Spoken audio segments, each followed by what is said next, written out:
ओम जननीं शारदां देवीं रामकृष्णं जगद्गुरुं पादपद्मे तयोः श्रित्वा प्रणमामि मुहुर्मुहुः।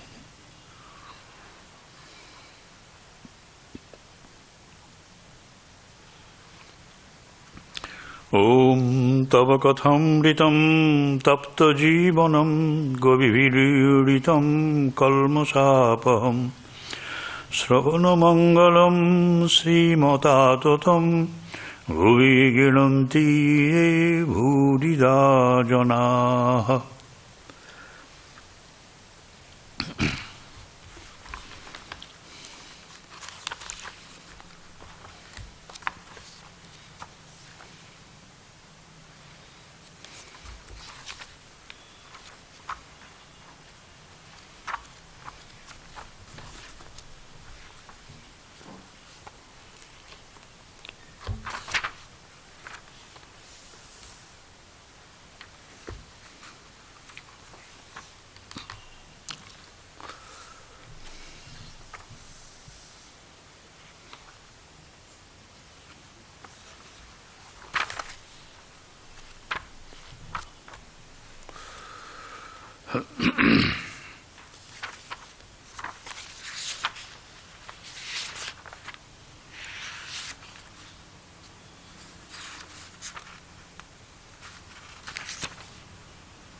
আপনাদের সকলকে নমস্কার, শুভেচ্ছা, স্বাগত।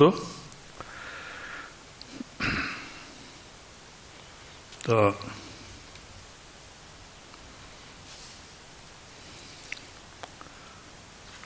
আমরা গত 22শে ডিসেম্বর কথামৃত আলোচনা করেছিলাম। ঠনঠনিয়া শশধর পণ্ডিত এর বাড়িতে গেছিলেন ঠাকুর। সেখানে তিনি বলছেন ঈশ্বর লাভের অনন্ত পথ, কিন্তু ভক্তিযোগী যুগধর্ম। সেটা বলতে গিয়ে বলছেন, ভক্ত বলে মা সকাম কর্মে আমার বড় ভয়। সে কর্মে কামনা আছে, সে কর্ম করলেই ফল পেতে হবে।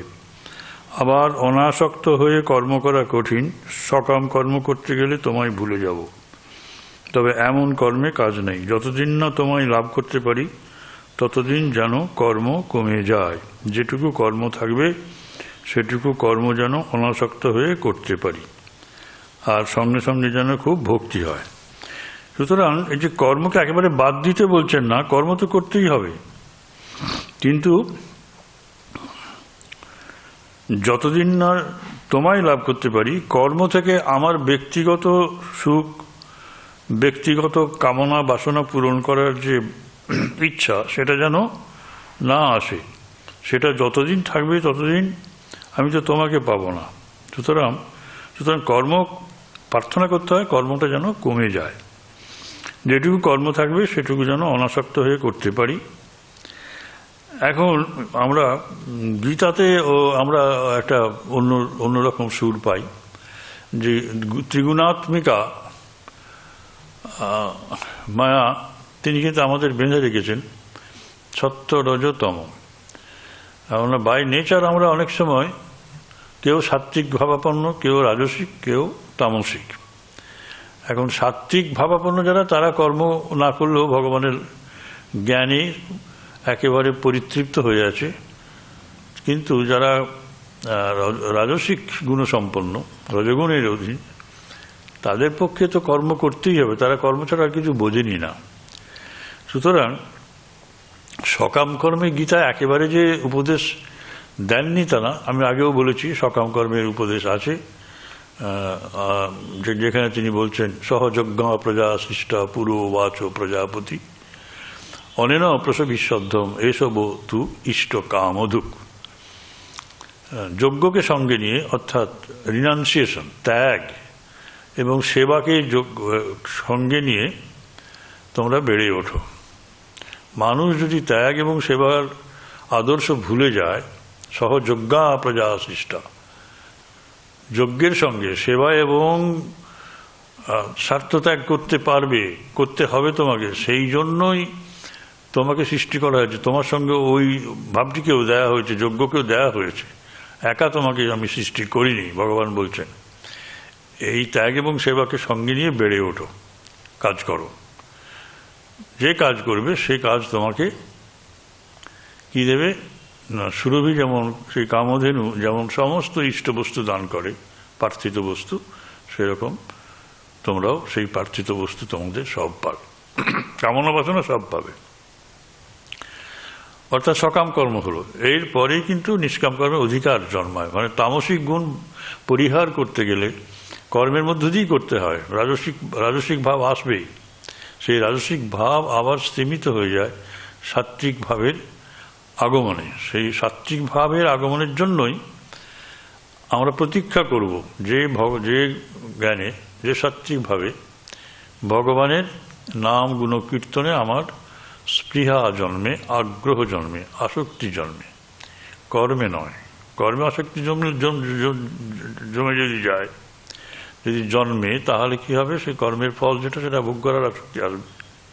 কর্মে আসক্তি মানে কর্মের ফল, কর্মে যে কর্ম করছি তার ফল আমি তো চাই, সেটাই, সেরকম না। সেজন্য এই জন্য ঠাকুর সকাম কর্মে আমার বড় ভয়। এই ভয়টা যার এসেছে সে কিন্তু সাত্ত্বিক ভাবের দরজার সামনে দাঁড়িয়েছে, এবার সে ভেতরে প্রবেশ করবে। সেই জন্য এই ভয় এসেছে। কর্মের জগৎ থেকে সে একেবারে ধর্মের জগতে প্রবেশ করছে। এই তা সেই পণ্ডিত তখন বলছেন যে মহাশয়ের তীর্থে কত দূর যাওয়া হয়েছিল। খুব মজার কথা। শশধর পণ্ডিত খুব পণ্ডিত মানুষ, সেই যুগে বৈষ্ণব পণ্ডিত, তিনি ঠাকুরকে তিনি মান্য করেন। উনি ঠাকুরের চেয়ে অন্তত আমার তো মনে হয় সেই সময়তেই ওনার বয়স তখন 75 বছর বয়স। ঠাকুরের চেয়ে বয়স প্রচুর বেশি, 20-25-30 বছর তো বটে, 25 বছর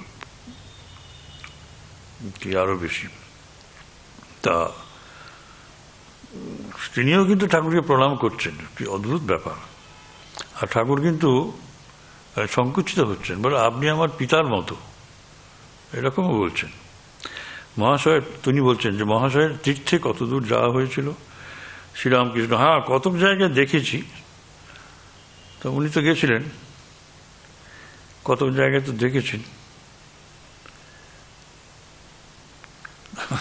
হাসে বলছেন যে হাজরা অনেক দূর গেছিল। টিপ্পনি কাটছেন, হাজরার প্রতাপ হাজরা, সে সমালোচনা করে। হ্যাঁ, আর খুব উঁচুতে উঠেছিল। মানে ঋষিকেশ গেছিল, সবারই হাস্য। আমি অত দূর যাই নাই, অত উঁচুতে উঠি নাই। এখানে বিনয় আছে, আমি আর খোঁচাও আছে, এখানে রসও আছে, সেই জন্য সবাই হেসে উঠলেন।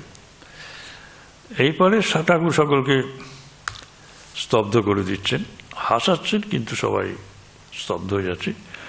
দেখো, চিল শকুনিও অনেক উচ্চে ওঠে, কিন্তু নজর ভাগাড়ে। ভাগাড় কি জানো? কামিনী এবং কাঞ্চন। কামিনী কাঞ্চন থাক, কিন্তু ওই যে বলছেন যে তোমাকে যোগ্য সেবা এবং কর্মকে ত্যাগকে নিয়ে চলতে হবে। এতে কিন্তু আমাদের ঊর্ধ্বগতি হয়, পরপর একটা স্তর থেকে আর একটা স্তরে যায়। সেটা আমরা যখন গীতা পাঠ করব তখন আপনারা আরো পরিষ্কারভাবে জানতে পারবেন। গীতায় শ্রী ভগবান যা বলেছেন, ঠাকুর শ্রীরামকৃষ্ণ তাই বলেছেন। এখানে ভক্তির প্রাধান্য দেখাচ্ছেন, ভক্ত বসে রয়েছেন, মানে ভক্তরা বসে রয়েছেন বলে। এদের একটা স্তর অতিক্রম করা হয়ে গেছে। এই জন্যই দেখো, যদি এখানে বসে ভক্তি লাভ করতে পারো তাহলে তীর্থে যাবার কি দরকার? সেই তো কাছে গিয়ে দেখলাম গাছ, সেই তেঁতুল পাতা সব একই রকম। ঠাকুর ভাবছেন যে কাশি তেঁতুল গাছ অন্যরকম হবে। তীর্থে গিয়ে যদি ভক্তি লাভ না হলো তাহলে তীর্থে যাওয়ার আর ফল হলো না। ভক্তি সার একমাত্র প্রয়োজন। চিল শকুনি কি জানো, অনেক লোক আছে, তারা লম্বা লম্বা কথা কয় আর বলে শাস্ত্রে যে সকল কর্ম করতে বলেছে আমরা অনেক করেছি, বলে হ্যাঁ সব অনেক পড়াশোনা হয়েছে, অনেক দেখা হয়েছে, এসব বলে তো অনেক সময়। এদিকে তাদের মন ভারী বিষয়ে আসক্ত, টাকা কড়ি মান সম্ভ্রম দেহের সুখ এইসব নিয়ে ব্যস্ত। এইসব নিয়ে ব্যস্ত থাকলে পরে মনুষ্য জন্মের উদ্দেশ্য সিদ্ধ হয় না। সেটা গীতাতেও বলছেন যে যজ্ঞকে সঙ্গে নিয়ে তুমি যদি জন্মগ্রহণ করো তাহলেই তোমার পরিত্রাণ, তা নইলে কিন্তু বিপদ। পণ্ডিত আগে হ্যাঁ মহাশয়, তীর্থে যাওয়া যা আর কৌস্তব মুনি ফেলে অন্য হীরা মানিক খুঁজে বেড়ানো তাই।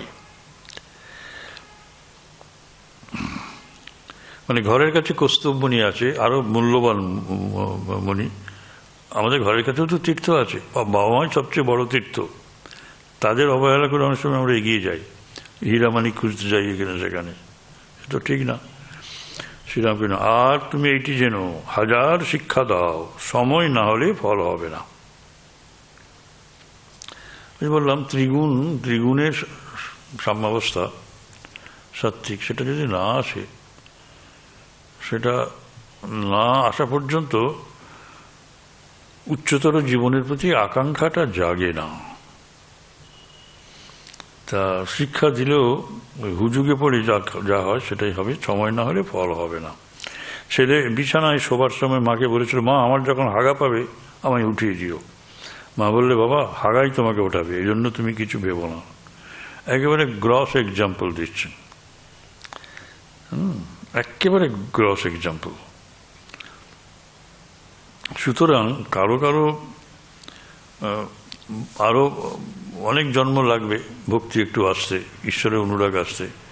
আমরা তো মানুষের সমাজে দেখি, আমাদের সমাজে আমাদের আশেপাশে যারা আছে তাদেরকে এসব বললেও হবে না, তার কানে আগুল দিয়ে চলে যাবে, বলে সব কী হচ্ছে।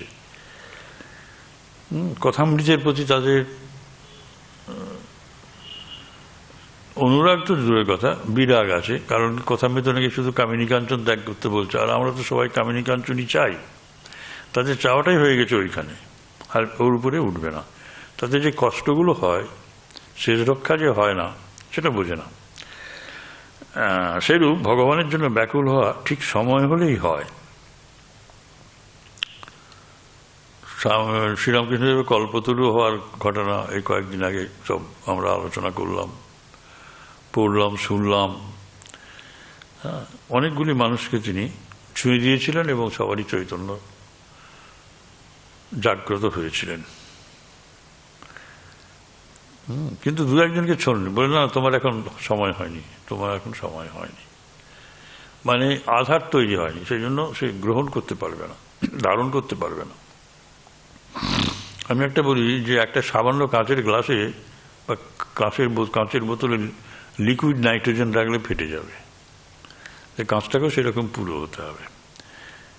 এমনি যে আমরা যে স্পেসশিপ পাঠাচ্ছি সমস্ত মহাকাশযান, তার বডিটা বিশেষভাবে তৈরি হয় পদার্থ দিয়ে, সিলিকন টিলিকন এসব নানা। এখানে যাদবপুর আমাদের এখানে যে আছে, একটা প্রতিষ্ঠান আছে সামনে, সেখানেও এসব হয়। আমাকে দেখালো, আমাকে বললো যে এইসব হয়েছে, আমরা এগুলোই করি, ওর বডিটা তৈরি করি। মানে কি, ওটা কিছুতেই ভাঙবে না, কোনো প্রেশারেই কিন্তু ভাঙবে না, খুব মজবুত। গ্লাস অ্যান্ড সিরামিক যে ইনস্টিটিউট আছে এখানে, ওইখানে। তা সেই জন্য বলছি যে সব জিনিস তো সব পাত্রে রাখা যায় না। এবং এটাও আমরা জানি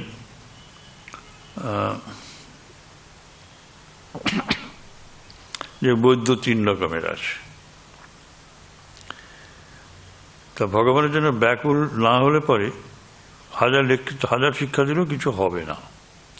ওই ব্যাকুলতাটা আসবে সাধকের ভেতর থেকে, গুরু সেটা না এলে কিছু করতে পারেন না। এই জগৎটা, সংসারটা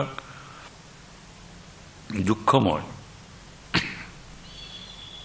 এই বোধ যদি না আসে, বললাম না আমরা সুখের সংসার বলছি, দুঃখময় কেন হবে? সেই দুঃখটাকে, সেই বিষাদকে আমাদের জীবনে আনতে হবে। সেই জন্যই অর্জুনের বিষাদ যোগ, বিষাদটাই প্রথমে এসেছে, সেই জন্যই তিনি তত্ত্বজ্ঞান লাভের জন্য উৎসুক হয়েছেন এবং শ্রী ভগবান তাকে তত্ত্বজ্ঞানের উপদেশ দিচ্ছেন এবং দেখিয়েও দিচ্ছেন বিশ্বরূপ দর্শনের সময় দিব্য চক্ষু দান করে। এই 3 রকম বৈদ্য, একরকম তারা নারী দেখে ওষুধ ব্যবস্থা করে চলে যায়, রোগীকে কেবল বলে ওষুধ খেয়ে হয়ে, এরা অধম বৈদ্য। আবার কতকগুলি আচার্য উপদেশ দিয়ে যায়, কিন্তু উপদেশে লোকের ভালো কি মন্দ হলো তাও দেখে না, তার জন্যও ভাবে না। আর কতকগুলি বৈদ্য আছে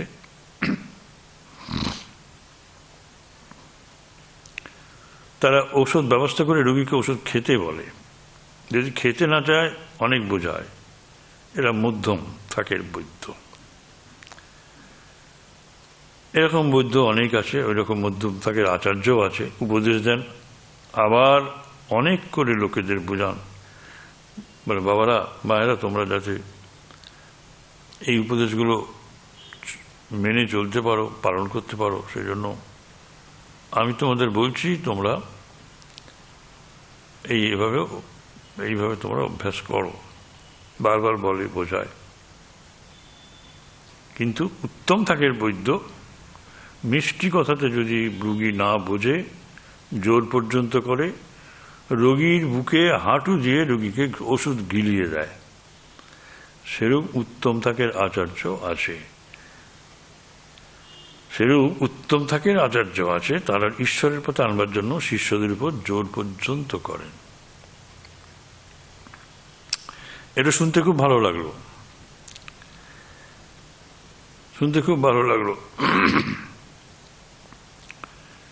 এই যে ভগবান লাভের জন্য ব্যাকুল হওয়া ঠিক সময় হলে হয়।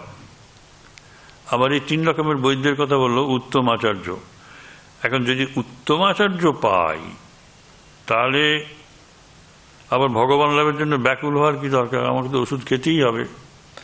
এখন উপমাটা সেই জন্য পণ্ডিত বলছেন, পণ্ডিত তো এটা খুব চুলচেরা বিচার করেন, মহাশয় যদি উত্তম থাকের আচার্য থাকেন, তবে কেন আপনি সময় না হলে জ্ঞান হয় না এই কথা বলছেন? সময় না হলে কিছু হবে না।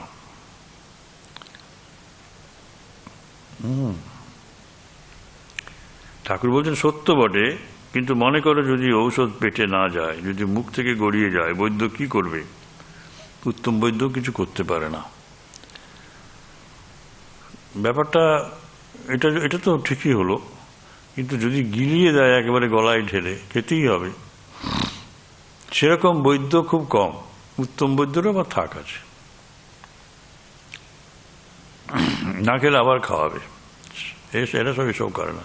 তাহলে ঠিক আছে, তোমার আর বেঁচে ওটা হলো না, তুমি মরবে, ওষুধ যদি না খেতে চাও আমি আর কি করব। কিন্তু সবচেয়ে বড় কথা হচ্ছে যে সময় না হলে উত্তম বৈদ্য তাকে সেভাবে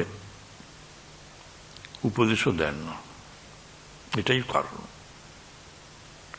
উত্তম বৈদ্য আছেন, কিন্তু যার ভেতরে সমস্ত সদ্ভাবগুলি চাপা পড়ে আছে, যেমন নরেন্দ্রনাথ তত্ত্বের ছিল, বাইরে তা প্রকাশ হচ্ছিল না, সেগুলোকে তিনি ধরলেন। তার অন্যান্য সন্ন্যাসী সন্তানদেরও তাই, তিনি তাদের নিয়ে এসে প্রোটেকশন দিলেন, যে তাদের ভেতরে তার নিজের ভাব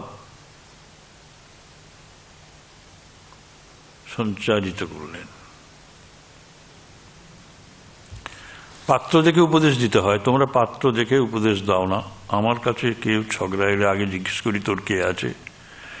মনে করো বাপ নাই, হয়তো বাপের ঋণ আছে, সে কেমন করে ঈশ্বরের দিকে মন দেবে? শুনছো বাপু? আগে হ্যাঁ, সব শুনছি। এটা এখানে শেষ হয়ে গেল। যে একদিন আমাদের ঠাকুর বাড়িতে কতগুলি শিখ সিপাহী এসেছিল, মা কালীর মন্দিরের সম্মুখে তাদের সঙ্গে দেখা হলো। একজন বললে ঈশ্বর দয়াময়। আমি বললাম বটে, সত্যি নাকি? কেমন করে জানলে? তারা বললে কেন মহারাজ, ঈশ্বর আমাদের খাওয়াচ্ছেন, এত যত্ন করছেন। এরা পাঞ্জাব টাঞ্জাব ওইসব অঞ্চলের তো, আমরা হিমালয়ে যখন বেড়াতে যাই তখন আমাদের এটা নজরে এসেছে যে ওখানকার লোকজন সকলকে মহারাজ বলে, গৃহী সন্ন্যাসী সব মহারাজ, মানুষকে তো সম্মান করে। কারণ তারা এই যে মহারাজ বলছেন মানে ঠাকুর তো আর মহারাজ তখন নন, ঠাকুরকে মহারাজ বলবেন কেন? কিন্তু তারা মানুষ মাত্রকেই একেবারে রাজাধিরাজের মতো মনে করে, সর্বেশ্বর, এত সম্মান দেয়। ঈশ্বর আমাদের খাওয়াচ্ছেন, এত যত্ন করছেন। আমি বললাম সে কি আচার্য, সে কি আশ্চর্য! ঈশ্বর যে সকলের বাপ, বাপ ছেলেকে দেখবে না তো কে দেখবে? ও পাড়ার লোক এসে দেখবে নাকি? তখন নরেন্দ্রনাথ বসেছিলেন, তিনি বললেন তাহলে ঈশ্বরকে কি দয়াময় বলবো না? শ্রীরামকৃষ্ণ তাকে কি দয়াময় বলতে বারণ করছি? আমার বলবার মানে এই যে ঈশ্বর আমাদের আপনার লোক, পর নন।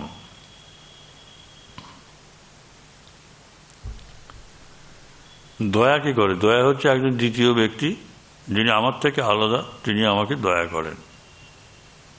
তার দয়া ধর্ম, দান ধর্ম প্রকাশ করেন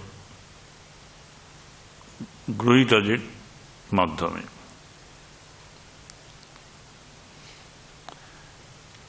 তা সেই সেন্সে ঈশ্বর দয়াময় নন। ঈশ্বর দয়াময় তার কারণ তিনি আমাদের আপনার লোক। এটা নতুন কথা, এটি শুনে এটি শাস্ত্রে নেই। এভাবে পণ্ডিত শাস্ত্র পড়েছেন, শশধর পণ্ডিত, তিনি বলছেন কথা অমূল্য। অমূল্য তো বটে, অমৃত বটে, অমৃত তুল্য। শ্রীরামকৃষ্ণ বলছেন, এইবার নরেন্দ্রকে ধরেছেন, বলে তোর গান শুনছিলুম কিন্তু ভালো লাগলো না, তাই উঠে এলুম। নরেন্দ্র গান গাচ্ছে, স্বামীজির ঠাকুরের ভালো লাগছে না, এ কি করে হয়? উঠে এলুম, বললুম উমেদারি অবস্থা, গান আলুনি বোধ হলো। অর্থাৎ নরেন্দ্রনাথের তখন খুব অভাব চলছে সংসারে, মনটা সেই ঈশ্বরের সেরকম করে বাঁধা নেই, সুরে সাধা নেই, উমেদারি অবস্থা। উমেদের কিছু প্রার্থী আর কি। ঠাকুরের কাছে অনেকে বড় বড় লোক আসেন, তো উনি হয়তো এসছেন নরেন্দ্র চাকরি টাকরি হবে, সংসারের অভাব এসব পূরণ হবে, এইসব ভাবনা নিয়ে উমেদারি অবস্থা। তাই গান আলুনি বোধ হলো, গানে সে প্রাণ নেই। নরেন্দ্র ঈষৎ লজ্জিত হইলেন, আরক্তিম হইল মুখ, চুপ করিয়া রইলেন। ঠাকুর জল খাইতে চাইলেন, তাহার কাছে এক গ্লাস জল রাখা হইয়াছিল, সেই জল তিনি খাইতে পারিলেন না। নরেন্দ্রনাথ দেখলেন,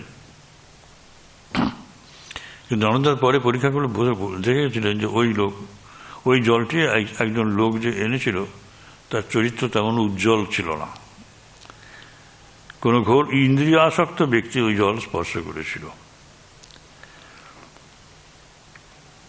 তখন পণ্ডিত হাজরাকে বলছেন, প্রতাপ হাজরা, যিনি সবসময় ঠাকুরের বিরুদ্ধে যেতেন, ঠাকুর যা বলতেন তার উল্টো কথা বলতেন। তা ঠাকুর তাকে সহ্য করেছিলেন। সে আবার স্বামীজির, নরেন্দ্রনাথের বন্ধু, নরেন্দ্রনাথকে তিনি একেবারে আপনার করে নিয়েছেন। আর নরেন্দ্রনাথও তার খুব গুণগ্রাহী।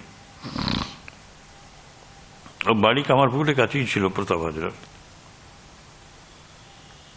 তা সেই প্রতাপ হাজরাকে বলছেন পণ্ডিত, সততার পণ্ডিত, আপনারা তো এর সঙ্গে রাত দিন থাকেন, আপনারা মহা আনন্দে আছেন। শ্রীরামকৃষ্ণ হাসিছে, আজ আমার খুব দিন, আমি দ্বিতীয় চাঁদ দেখলাম। সকলের হাস্য। দ্বিতীয় চাঁদ কেন বললাম জানো? সীতা রাবণকে বলেছিলেন রাবণ পূর্ণচন্দ্র, আর রামচন্দ্র আমার দ্বিতীয় চাঁদ। রাবণ পূর্ণচন্দ্র, পূর্ণ জ্যোতিতে প্রকাশিত, আর রাম দ্বিতীয় চাঁদ, তার তো ক্ষীণ আলো। রাবণ খুশি হলো, রাম একটু বিমর্ষ হতে পারেন ঠিকই, কিন্তু সীতা মনোভাবটা এই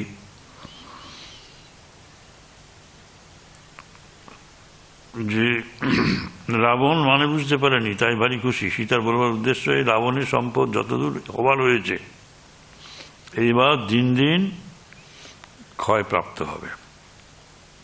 পূর্ণচন্দ্র তো তারপরে ক্ষয়প্রাপ্ত হতে নিঃশেষ হয়ে যাবে। আর আমার রামচন্দ্র দ্বিতীয়ার চাঁদ, তিনি বড় হবেন, বড় হয়ে গিয়ে পূর্ণচন্দ্রে পরিণত হবেন। এই হলো শশধর পণ্ডিত মশাইয়ের বাড়িতে টনটনিয়ার 1884 সালের 25শে জুন ঠাকুরের আগমন এবং কথাবার্তা, ধর্ম আলোচনা। ঠাকুর গাত্রোত্থান করিলেন, বন্ধুবান্ধব সঙ্গে পণ্ডিত ভক্তিভারে প্রণাম করিলেন।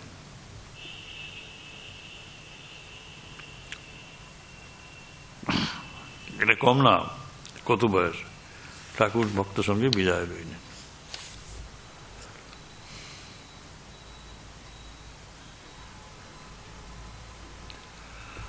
আচ্ছা, ঠাকুর ভক্ত সঙ্গে ঈশানের বাড়িতে ফিরিলেন। এবার ঈশান মুখুজ্জের বাড়িতে এসেছেন। ঈশানেরই এক ছেলে, শ্রী স্বামীজির রবীন্দ্রনাথের ক্লাসমেট। এরা খুব বড় বড় চাকুরি করতেন, সরকারি চাকুরি, খুব বুদ্ধিমান ছেলে। এবং ঈশান খুব দান ধ্যান করতেন, প্রচণ্ড দান ধ্যান করতেন। সবাই বলেন যে লেখাজোখা ছিল না, তিনি দিতেন এবং অপরের দুঃখে ব্যথিত হতেন, কাঁদতেন। এবং কেউ কেউ বলেন যে বিদ্যাসাগরের চেয়েও তার দানের পরিমাণ বেশি ছিল। তার ছেলেগুলি সবাই কৃতবিদ্ধ। এখনো সন্ধ্যা হয় নাই, দেখুন ঠাকুর ঘুরে ঘুরে বেড়াচ্ছেন। এক জায়গায় হলো, এইবার আরেক জায়গায় এসেছেন। ঈশানের নিচের বৈঠকখানায় আসিয়া বসিলেন। বক্তারা কেউ কেউ আছেন। ভাগবতের পণ্ডিত ঈশান, ঈশানের ছেলেরা আছে। একটা ভাগবতের পণ্ডিত এসছে, তার নামটা এখানে নেই, কিন্তু শ্রীরামকৃষ্ণ সহাস্যে বলছেন, শশধরকে বললাম, শশধর পণ্ডিত, গাছে না উঠতে এক কাঁদি, আরো কিছু সাধন করো, তারপর তো লোক শিক্ষা দেবে।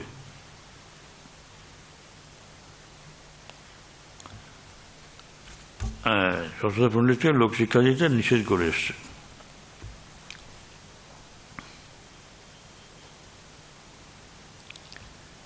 তখন ঈশান বলছেন, ঈশান খুব ভক্ত, উনি সরকারি চাকুরে ছিলেন, রিটায়ার করেছেন।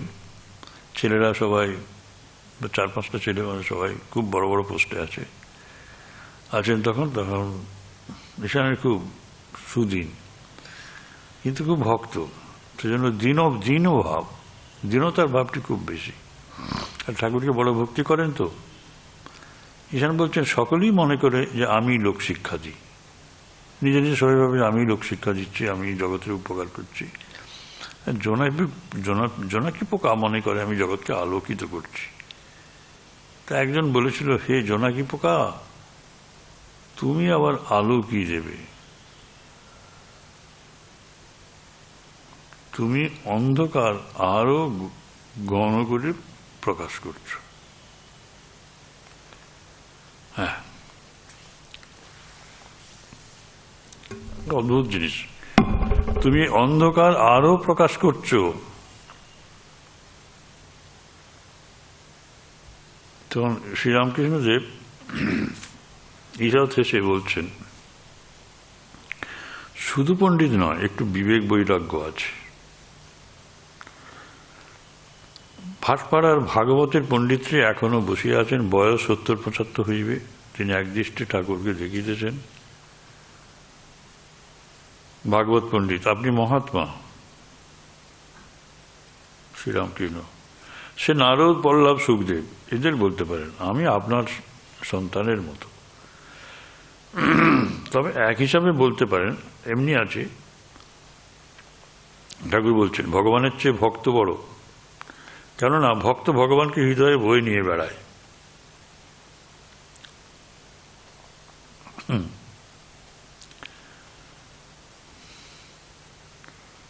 তা ভক্ত ভগবানকে হৃদয়ে বয়ে নিয়ে বেড়ায়। ভগবান যদি খুব বড় হয় তাহলে একটা এত বড় জিনিসকে ভগবান তাকে একজন ভক্ত হৃদয়ে নিয়ে আসছে মাত্র এইটুকু জায়গাতে।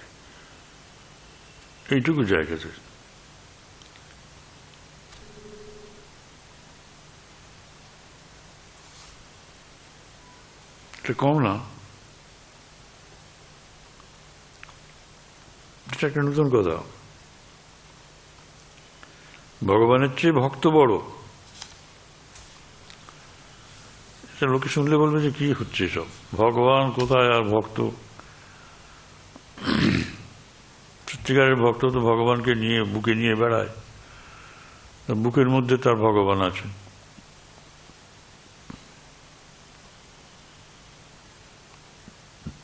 পুরো মানুষটা ভক্ত, পুরো মানুষ সে ভগবানকে ছোট করে নিয়ে বুকে রেখে দিয়েছে। বস্তুটা বড়ই।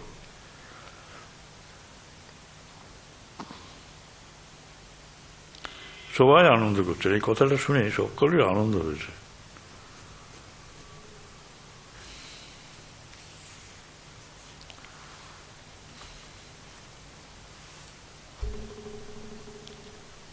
ভক্ত মোরে দেখে হীন, আপনাকে দেখে বড়।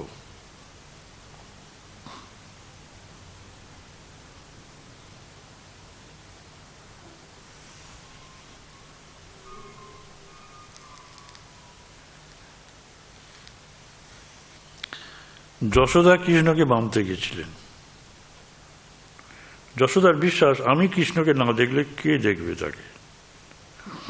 কখনো ভগবান চুম্বক, কখনো চুঁচ। ভগবান আকর্ষণ করে ভক্তকে টেনে লন, আবার কখনো ভক্ত চুম্বক পাথর হন, ভগবান ছুঁচ হন।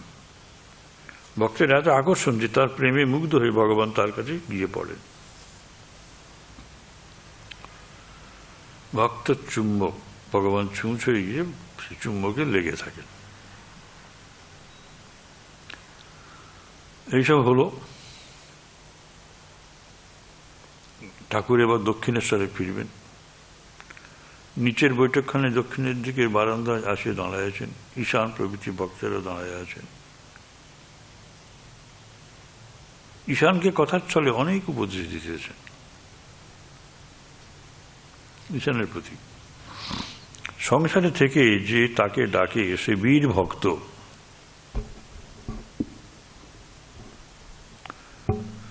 ভগবান বলেন, যে সংসার ছেড়ে দিয়েছে সে তো আমাকে ডাকবেই, আমার সেবা তো করবেই, তাতে আর বাহাদুরি কি। সে যদি আমায় না ডাকে সকলে ছিছি করবে। আর যে সংসারে থেকে আমায় ডাকে, 20 মণ পাথর ঠেলে যে আমায় দেখে, সেই ধন্য, সেই বাহাদুর, সেই বীর পুরুষ।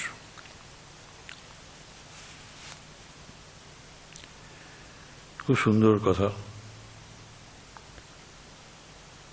সংসারীদের সাহস দিচ্ছেন যে সব কাজ করছে কিন্তু ঈশ্বরে মন আছে।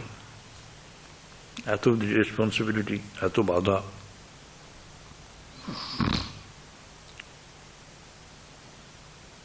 তখন ভাগবত পণ্ডিত বলছেন যে হ্যাঁ, ভাগবতে এই কথাই আছে।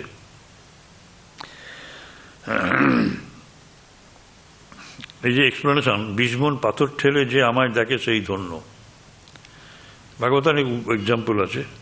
ধর্মবেদের কথা আছে, আর পতিব্রতা রমণীর কথা আছে। সেই জঙ্গলে সাধু তপস্যা করে লোকালয়ে গিয়েছে ভিক্ষে করতে। তপস্বী দেখল যে কাক তার উপরে বিষ্ঠার ত্যাগ করেছে। সে যখনই তাকালো, কাকটা পুড়ে ছাই হয়ে গেল। এরকম একটা বককেও সে ভস্ম করেছে। তার মনে অহংকার হয়েছে যে আমার তো প্রচুর ক্ষমতা হয়েছে, আমি এখন লোকালয়ে যাই, অতএব আমি খুব উঁচু হয়েছি। সে পতিব্রতা রমণীর বাড়িতে গেল। তিনি তাকে বললেন, বাবা বসো একটু এখানে। আমি ঘর থেকে আসছি, উনি বসেই আছেন, আসেন না। তিনি তার স্বামীর সেবা করছিলেন, স্বামী অসুস্থ।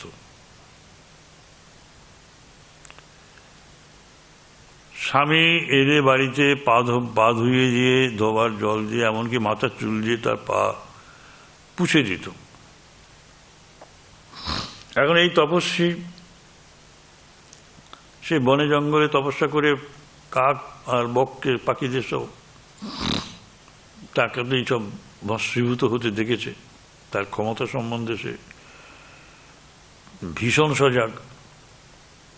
অতিথির দেরি হচ্ছিল দেখে চেঁচিয়ে বললে, তোমাদের ভালো হবে না, অভিশাপ দেবে আর কি। পতিব্রতা রমণী অমনি দূর থেকে বললে, এ কাক বক ভৎসা করা নয়, দাঁড়াও ঠাকুর, আমি আগে স্বামীর সেবা করি, তারপর তোমার পুজো করছি।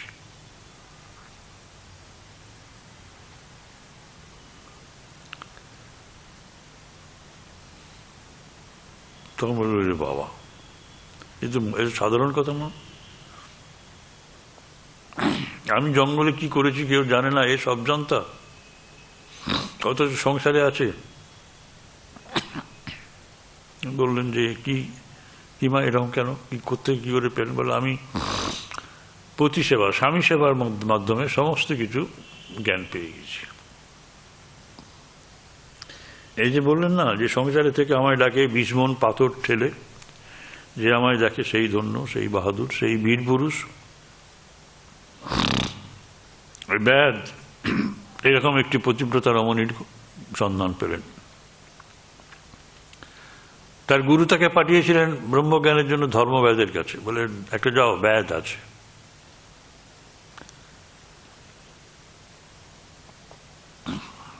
সে বাজারে গিয়ে সেই তার নাম করতেই সবাই বললো যে ওই উনি, এদের কাছে পশুর মাংস বিক্রি করছে ব্যাদ।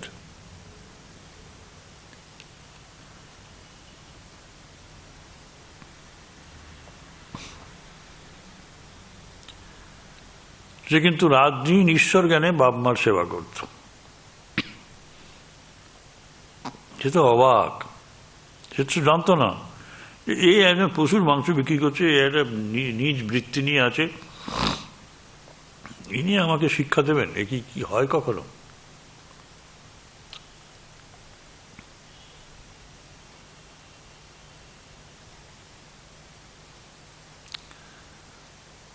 কিন্তু বললেন, ভাবলেন যে না, আমার গুরু যখন পাঠিয়েছেন তখন নিশ্চয় ইনি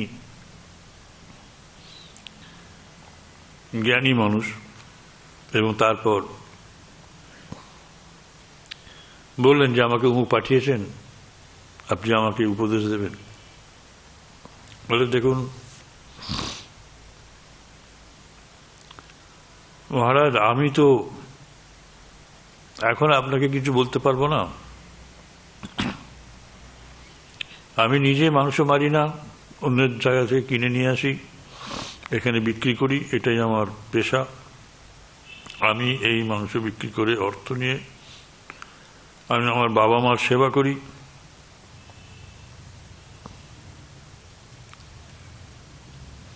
বাবা মার সেবা করি। এখন যাই, তারা আমার জন্য অপেক্ষা করছেন, উতলা হয়ে আছেন। আমি গিয়ে তাদের স্নান করাবো, খাওয়াবো, সেবা পরিচর্যা করব, তারপর আপনার সাথে আলোচনা হবে। তিনি আর হঠাকারী হলেন না সেই তপস্বী, তিনি বললেন, ঠিক আছে।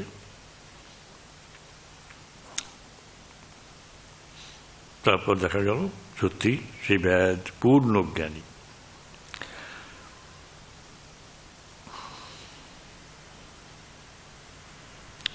এই কথা সব শুনলেন। ভাগবত পণ্ডিত এই গল্পটি বললেন, এই দুটি গল্প, যে সংসারে থেকেও হয় যে যার কর্তব্য সেটি যেন সুন্দরভাবে করেন, ভক্তিভাবে। এইবার ঠাকুর গাড়িতে উঠিবেন, পাশের বাড়িটি হচ্ছে ঈশানের শ্বশুর বাড়ি, দরজায় দাঁড়াইয়া আছেন। সে বাড়ির দরজার সামনে দাঁড়িয়ে আছেন।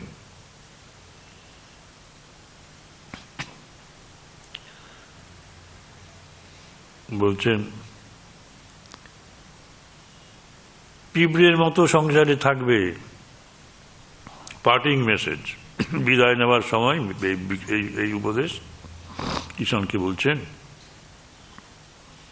সংসারে কি করে থাকতে হয় বলছেন যে পিঁপড়ের মতো।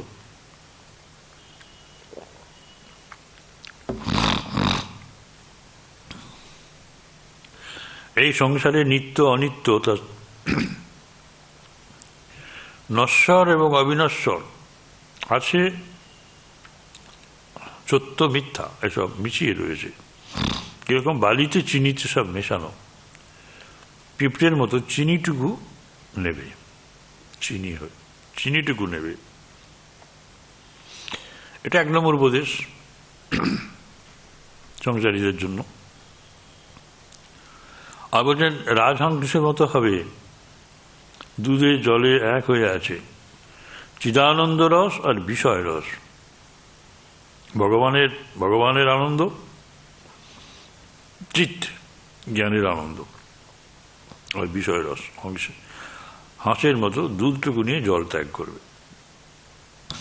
3 নম্বর উপদেশ রাস্তায় দাঁড়িয়ে দাঁড়িয়ে। আর পানকৌটির মতো গায়ে জল লাগছে ঝেড়ে ফেলবে।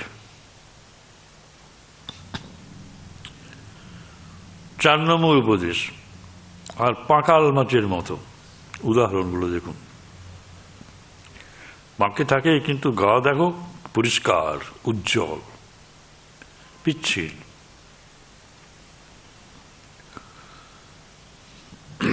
6 নম্বর উপদেশ, গোলমালে মাল আছে, গোল ছেড়ে মালটি নেবে। কি সুন্দর কথা। আরো আগে অন্য জায়গায় বলেছেন, সংসারের সঙ্গ আছে। এরপর রামকৃষ্ণ দক্ষিণেশ্বরে পণ্ডিত শশধর প্রভৃতি ভক্তর সঙ্গে। তার 5 দিন পরে 30শে জুন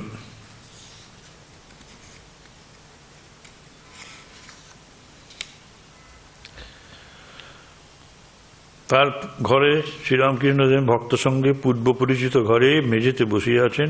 কাছে পণ্ডিত শশধর, মেঝেতে মাদুর পাতা, তার উপর ঠাকুর, শশধর পণ্ডিত, আরো কয়েকটি ভক্ত বসিয়ে আছেন। কতগুলি ভক্ত মাটির উপরই বসিয়ে আছেন। সুরেন্দ্র, বাবুরাম, মাস্টার, হরিশ, লাটু, হাজরা, মণিমল্লিক সব আছেন। ঠাকুর পণ্ডিত পদ্মলোচনের কথা বলছেন। পদ্মলোচন হচ্ছে বর্ধমানের রাজার সভা পণ্ডিত। সময়টা 4টা।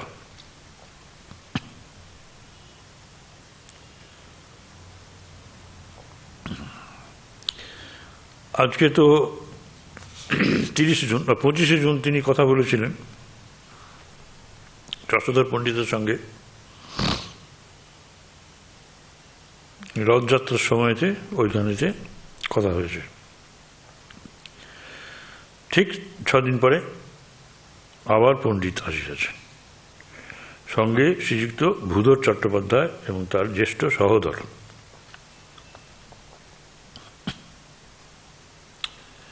এই ভূধর চট্টোপাধ্যায়ের বাড়িতেই শশধর পণ্ডিত এখন বাস করছেন। পণ্ডিত জ্ঞানমার্গের পন্থী। ঠাকুর বুঝাচ্ছেন, যারই নিত্য তারই লীলা। যিনি অখণ্ড সচ্চিদানন্দ, তিনি লীলার জন্য নানা রূপ ধরিয়াছেন। কারণ এইটা নিয়ে তো আমাদের সবসময় সমস্যা হয়।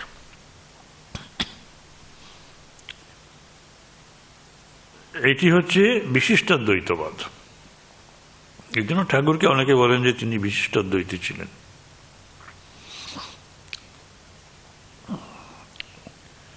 স্বামীজিও এই জগৎটাকে মিথ্যে না বলে সত্যের প্রকাশ, তিনি লীলায় জগৎ হয়ে আছেন। তিনি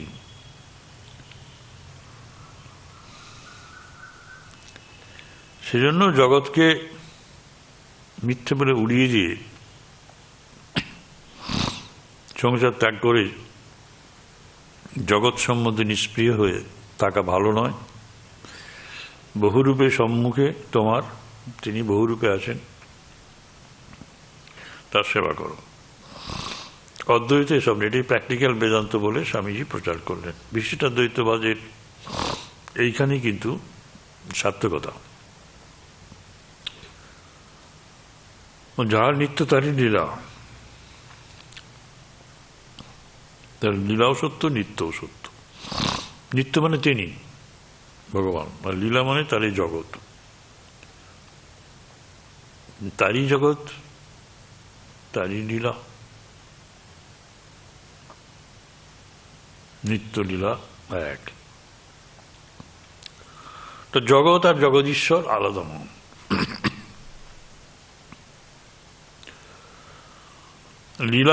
লীলার জন্য তিনি নানা রূপ ধরেছেন। বহু রূপে সম্মুখে তোমার। ঠাকুর কিন্তু ঈশ্বরের কথা বলতে বলতে বেহুশ হচ্ছেন, ভাবে মাতোয়ারা। পণ্ডিতকে বলছেন, বাপু ব্রহ্ম অটল, অচল সুমেরুবৎ, কিন্তু অচল যার আছে তার চলও আছে। এখানে ঠাকুর মানে প্রেমানন্দে মত্ত হয়ে তার সেই গন্ধর্ব বিনিন্দিত কণ্ঠে গান গেয়েছেন অনেকগুলি, পরপর অনেকগুলি গান শুনিয়েছেন। ঠাকুর আগে উপদেশ দিলেন, এই যে উপদেশ এত সুন্দর দিলেন, নিত্যলীলা অচল অটল। এইবার গান শোনাবেন, তারপরে সমাধি হবে। যারা নতুন নতুন আছেন তারা এই দেখেই কিন্তু ঠাকুরের ভক্ত হয়ে যান, গুণগ্রাহী। কারো কিছু বলার থাকে না তখন।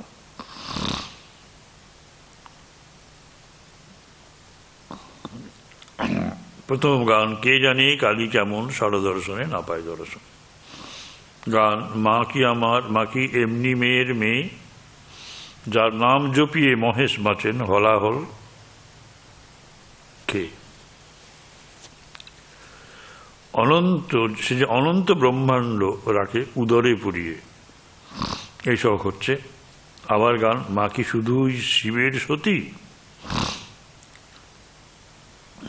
যারে কালের কাল করে প্রণতি, ন্যাংটা বেশি শত্রু নাশে মহাকাল হৃদয়ে স্থিতি।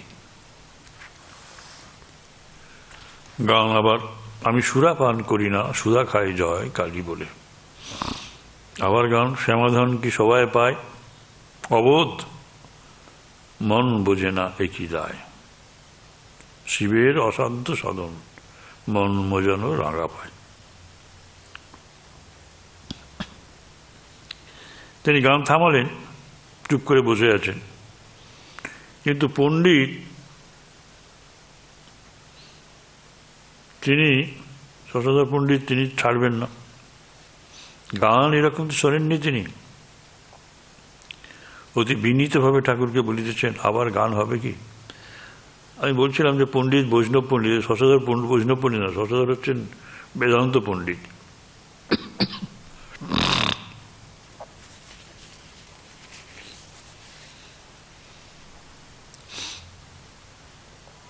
এখন ঠাকুর অনুরুদ্ধ হচ্ছেন গান গাইবার জন্য। পণ্ডিতের কাছ থেকে অনুরোধটা আসছে, ঠাকুর আবার গান ধরলেন। গান, শ্যামাপদ আকাশেতে মন ঘুড়ি গান উঠতেছিল, কলুষের কু বাতাস পেয়ে গোপ্তা খেয়ে পড়ে গেল। আবার গান, এবার আমি ভালো ভেবেছি, ভালো ভাবির কাছে ভাব শিখেছি, যে দেশে রজনী নাই সে দেশের এক লোক পেয়েছি, আমি কিবা দিবা কিবা সন্ধ্যা, সন্ধ্যারে বন্ধা করেছি। আবার গান, অভয়ের পদে প্রাণ সঁপেছি, আমি আর কি জমের ভয় রেখেছি, কালী নাম মহামন্ত্র আত্মশির শিখাই বেঁধেছি, আমি দেহ বেচে ভবের হাটে দুর্গা নাম কিনে এনেছি। আর পণ্ডিত কিন্তু জ্ঞানী পণ্ডিত, দেখুন শশধর, দুর্গা নাম কিনে এনেছে এই কথা শুনে পণ্ডিত অশ্রুবাড়ি বিসর্জন করিতেছেন। ঠাকুর গান রয়েছেন আবার, কালীনাম কল্পতরু হৃদয়ে রোপণ করেছি, এবার সমন এলে হৃদয় খুলে দেখাবো তাই ভেবে রেখে বসে আছি। দেহের মধ্যে 6 জন কুজন কামক্রোধ লোভ মোহাম্মদ মাৎসর্য, তাদের ঘরে দূর করেছি। রামপ্রসাদ বলে দুর্গা বলে যাত্রা করে বসে আছি। আবার গান, আপনাতে আপনি থেকো মন, যেও নাকো কারু ঘরে, যা চাবি তাই বসে পাবি, ওরে খোঁজো নিজ অন্তঃপুরে। গান গিয়ে বলছেন, মুক্তি অপেক্ষা ভক্তি বড়, আমি মুক্তি গান, আমি মুক্তি দিতে কাতর নই, ভক্তি দিতে শুদ্ধা ভক্তি দিতে কাতর হইব। আমার ভক্তি যেবা পায় সে যে সেবা পায়, তারে কেবা পায় সে যে ত্রিলোক জয়ী। শুদ্ধা ভক্তি এক আছে বৃন্দাবনে, গোপী ভিন্ন অন্যে নাহি জানে। ভক্তির কারণে নন্দের ভবনে, পিতা জ্ঞানে নন্দের বাধা মাথায় বই। নন্দের বোঝা হবে আর কি। ভক্তি দিতে কাতর নই, ভক্তি শুদ্ধা ভক্তি দিতে কাতর হই। তিনি ভক্তির কারণে, নন্দের ভক্তি আছে সেজন্য তাকে পিতা জ্ঞান করে তার বোঝা আমি মাথায় বয়ে নিয়ে যাই। ভগবানের প্রতি তাদের ভক্তি দেখে আমি ভগবান সেটা তারা জানে না, কিন্তু আমি নিজে তাদের বোঝা বয়ে মাথায় করে নিয়ে যাই, ছোট ছেলে একেবারে। তা আজকে আপাতত এইটুকু থাক।